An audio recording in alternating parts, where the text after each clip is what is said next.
For what could have been a lost season for Sam Darnold, he did okay in his minimal starts. He had 2 top 8 weekly finishes in his 6 games, and he was injured at the beginning of the season. That's why it was a slow start for him.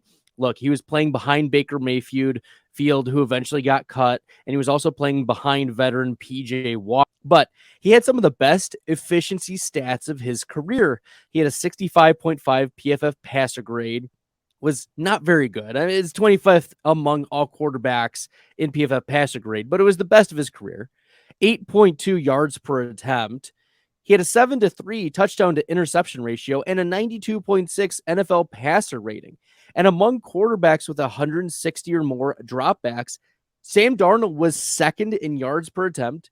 And I mentioned he was 25th in PFF pass grade, but that was better than what he had been doing previously in his career.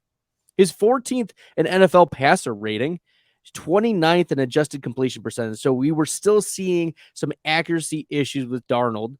He was 3rd in time to throw, so he was getting protection by his offensive line, which is why he was able to throw the ball down the field so well. He was also 14th out of 40 quarterbacks in lowest turnover-worthy play rate and was tied for Aaron Rodgers in that rate. He was 20th of 38 quarterbacks in PFF pass grade under pressure.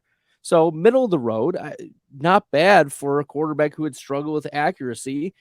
He was 17th among all quarterbacks in rate of top 10 weeks. It was nice to see some games where Sam Darnold was hitting it on the nuts. He had a top 8 and a top 6 week, to finish out the year. Yes, he sputtered out against New Orleans week 18, but many of us will forget that.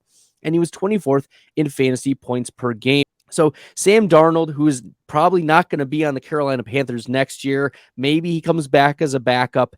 I'm not expecting much of a market for Sam Darnold, except for maybe competing for a lower level quarterback's position or a backup role. At least we saw some hints of glory for Sam Darnold this year, but it doesn't give us any confidence that he will retain any sort of starting role moving into 2023.